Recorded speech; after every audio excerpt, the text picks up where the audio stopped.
ప్రచార పథకాలు పనికిరావని, అన్న మాటల్ని ఇక జనం నమ్మే పరిస్థితి లేదని గుర్తించినట్లు ఉన్నారు. మళ్లీ గద్దెనెక్కడానికి తాము సిద్ధమంటూ ఉంటే ఓటర్లు దించడానికి సంసిద్ధం అంటున్నారని తెలుసుకున్నట్లున్నారు. కారణం ఏదైనా వైకాపా నాయకుల్లో దింపుడు కల్లం ఆశలు మొదలయ్యాయి. అందుకే ఎన్నికల కమిషన్ హెచ్చరికలను బేఖాతరు చేస్తూ షెడ్యూల్కు ముందే ప్రలోభాలకు తెరతీశారు. చిల్లర తాయిలాలతో కుల మత సంఘాలకు ఎరవేస్తున్నారు.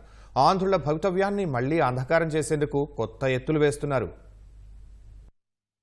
సార్వత్రిక ఎన్నికలు సమీపిస్తున్న వేళ కులం, మతం, భాష పేరుతో ప్రజల్ని ఓట్లు అడగడం, భక్తులు, దైవ సంబంధాల్ని అవమానించడం, ఓటర్లను తప్పుదోవ పట్టించడం లాంటివి చేయకూడదని, నైతికతతో కూడిన రాజకీయాలు చెయ్యాలని ఈ నెల 1న రాజకీయ పార్టీలకు కేంద్ర ఎన్నికల సంఘం సూచనలు చేసింది.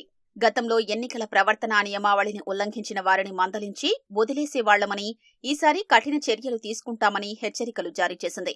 ఇలాంటివేవీ చెవికెక్కని అధికార వైకాపా నాయకులు రాష్ట్రంలో ప్రలోభాల దందాను విస్తృతం చేశారు. ఊరూరా చీరలు, ప్యాంట్లు, షర్టులు, కుక్కర్లు, టీ కప్పుల సెట్లు, మిఠాయిలు, సెల్ఫోన్లతో పాటు 5 నుంచి 6 వేల నగదు పెట్టిన కవర్లను పెద్ద ఎత్తున పంపిణీ చేస్తున్నారు. నెలన్నర రోజులుగా సాగుతున్న ఈ తంతును ఎన్నికల షెడ్యూల్కు ముందే పరాకాష్ఠకు చేర్చారు.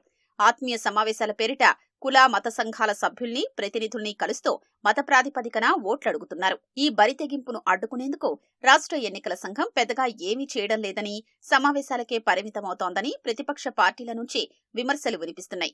సందర్భం ఏదైనా ప్రతిపక్ష పార్టీల నాయకులు, కార్యకర్తల ఇళ్లల్లోకి చొరబడి మరీ సోదాలు చేస్తున్న పోలీసులు, అధికార పార్టీ నాయకులు బహిరంగంగా కానుకల్ని పంపిణీ చేస్తుంటే ఎందుకు అడ్డుకోవట్లేదని, కోడ్ అమల్లోకి రానంత మాత్రాన ఎన్నికల ముంగిట జరుగుతున్న ఈ అక్రమాల్ని ఆపలేరా అంటూ నిలదీస్తున్నాయి. కొన్ని రోజులుగా గుర్తింపు పొందిన రాజకీయ పార్టీల ప్రతినిధులతో రాష్ట్ర, జిల్లా, మండల స్థాయిలో కార్యశాలలు నిర్వహిస్తున్న ఎన్నికల సంఘం కులం, మతం, భాష ప్రాతిపదికన ఓట్లు కోరడం నిషిద్ధమని చెబుతోంది. మతపరమైన, దైవపరమైన బోధనలతో ప్రచారం చేస్తే ఐపీసీలోని సెక్షన్ 171C, 171F కింద శిక్షార్హమని హెచ్చరిస్తోంది.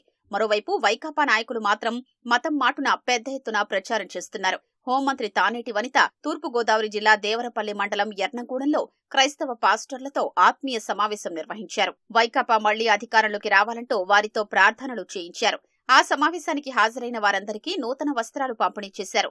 సీఎం జగన్ మేనత్త వైఎస్ విమలారెడ్డి రాష్ట్ర వ్యాప్తంగా క్రైస్తవ పాస్టర్లతో ఆత్మీయ సమావేశాలు నిర్వహిస్తూ జగన్ను ఆశీర్వదించారని పిలుపునిస్తున్నారు. రాష్ట్ర మంత్రి జోగి రమేష్ అయితే పుట్టుకతో క్రైస్తవులమైన మనమంతా యేసుబిడ్డ జగన్ను మరోసారి ముఖ్యమంత్రిగా, నన్ను ఎమ్మెల్యేగా గెలిపించుకోవాలి అంటూ ఇటీవల పాస్టర్లను, దైవ సహాయకుల్ని కోరారు. ఎన్నికల సంఘం కేవలం సమావేశాలకే పరిమితం కావడం, కేసులు నమోదు చేయకపోవడంతోనే అధికార పార్టీ నేతలు ఇలా విచ్చలవిడిగా వ్యవహరిస్తున్నారని ప్రతిపక్షాలు గుర్తు చేస్తున్నాయి. సీఎం జగన్, మంత్రి పెద్దిరెడ్డి రామచంద్రారెడ్డి, ఎంపీ మిథున్ రెడ్డి, ఎమ్మెల్యే చింతల రామచంద్రారెడ్డిల ఫోటోలు ముద్రించిన బ్యాగుల్లో చీరలు పెట్టి అన్నమయ్య జిల్లా పీలేరు నియోజకవర్గంలో వాలంటీర్ల ద్వారా ఇంటింటికి పంపిణీ చేశారు. ఎంపీ, ఎమ్మెల్యే మీకు చీరలు పంపించారు, వారిని గుర్తుంచుకుని ఓటియ్యాలి అంటూ ప్రచారం చేయించారు. ప్రభుత్వ ఖజానా నుంచి గౌరవ వేతనం, పారితోషికాలు తీసుకుంటున్న వాలంటీర్లు ఒక రాజకీయ పార్టీ తరపున ప్రచారం నిర్వహించడం చట్టవిరుద్ధం. ఇది అధికార దుర్వినియోగం కిందకొస్తుంది. అంతేకాదు, తమ విధుల్లో భాగంగా ఓటర్లను ప్రభావితం చేయగలిగే అవకాశమున్న గ్రామ, వార్డు సచివాలయాల ఉద్యోగులు, రీసోర్స్ పర్సన్లు, యానిమేటర్లకు సైతం వైకాపా నాయకులు కానుకలు పంపిణీ చేస్తున్నారు. విశాఖపట్నం జిల్లా గాజువాక నియోజకవర్గ వైకాపా సమన్వయకర్త ఊరుకూటి రామచంద్రరావు ఆధ్వర్యంలో వార్డు వాలంటీర్లకు కుక్కర్లు, రిసోర్స్ పర్సన్లకు చీరలు పంపిణీ చేశారు. మంత్రి దాడిశెట్టి రాజా అయితే వాలంటీర్లకు సెల్ఫోన్లిచ్చారు. నెల్లూరు జిల్లా ఆత్మకూరు వైకాపా ఎమ్మెల్యే మేకపాటి విక్రమరెడ్డి నియోజకవర్గ పరిధిలోని వాలంటీర్లకు 7,000 చొప్పున నగదు పంపిణీ చేశారు. ప్రొద్దుటూరు వైకాపా ఎమ్మెల్యే రాజమల్లు శివప్రసాద్ రెడ్డి వెలుగు యానిమేటర్లకు డిన్నర్, టీ కప్పుల సెట్లు పంపిణీ చేశారు. గృహ నిర్మాణ శాఖ మంత్రి జోగి రమేష్, విజయవాడ సెంట్రల్ నియోజకవర్గ వైకాపా సమన్వయకర్త వెల్లంపల్లి శ్రీనివాసరావులు వాలంటీర్లు, సచివాలయాల ఉద్యోగులు, రిసోర్స్ పర్సన్లకు కుక్కర్లు, చీరలు పంపిణీ చేస్తున్నారు. ఈ వ్యాలెట్ల ద్వారా వాలంటీర్ల ఖాతాలకు డబ్బులు పంపిస్తున్నారు. మైలవరం నియోజకవర్గ వైకాపా సమన్వయకర్త సర్నాల తిరుపతిరావు వాలంటీర్లకు చీర, స్వీట్ ప్యాకెట్, 5,000 నగదు పంపిణీ చేశారు.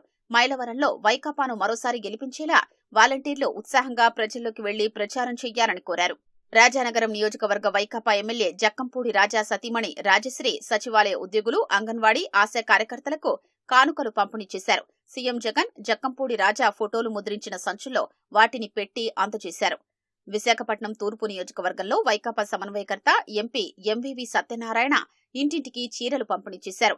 రాష్ట్ర మంత్రి రాజమహేంద్రవరం గ్రామీణ నియోజకవర్గ వైకాపా సమన్వయకర్త చెల్లుబోయిన వేణుగోపాలకృష్ణ తరపున ఆయన తనయుడు నియోజకవర్గ వ్యాప్తంగా డిన్నర్ సెట్లను పంపిణీ చేస్తున్నారు.